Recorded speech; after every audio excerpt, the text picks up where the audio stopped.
اعوذ باللہ من الشیطان الرجیم بسم اللہ الرحمن الرحیم۔ مجلس انصار اللہ آسٹریلیا کے زیر اہتمام ایک تبلیغی محفل مشاعرہ کا انعقاد۔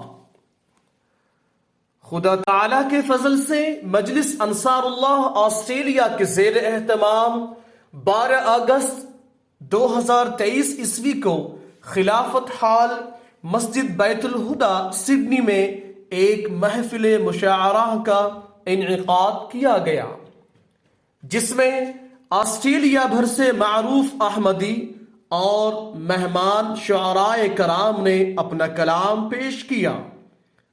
یہ مشاعرہ براہ راست نشر بھی کیا گیا۔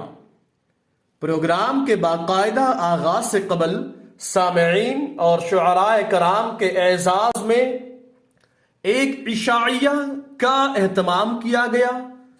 عبد الجمیل مبشر صاحب صدر مجلس انصار اللہ نے مہمانان گرامی کو کتاب سیرت خاتم النبیین صلی اللہ علیہ وآلہ وسلم اور ایک پرفیوم بطور تحفہ پیش کیے۔ مشاعرہ کا باقاعدہ آغاز تلاوت قرآن کریم و ترجمہ سے کیا گیا۔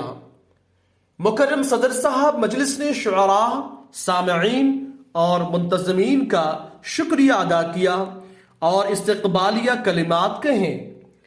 پھر شعراء کرام نے درج ذیل ترتیب سے اپنا کلام پیش کیا۔ نمبر 1 خاکسار محمد امجد خان سنوری، ناظم مشاعرہ۔ نمبر 2 وہب احمد صدیقی صاحب سڈنی سے شرکت کی۔ نمبر 3 بشیر احمد صاحب کیمرا سے شرکت کی۔ نمبر 4 ڈاکٹر شاہد ملک دیوانہ صاحب سڈنی سے شرکت کی۔ نمبر 5 ارشد سعید صاحب میلبورن سے شرکت کی۔ نمبر 6 حافظ سہیل ارشد رانا صاحب صدر مشاعرہ برسبین سے شرکت کی۔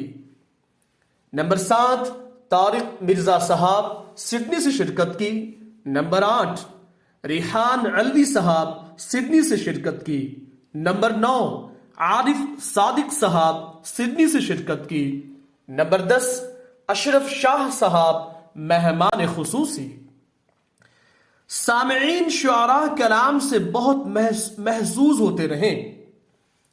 سامعین شعراء کے کلام سے بہت محظوظ ہوتے رہے اور کھل کر داد دی۔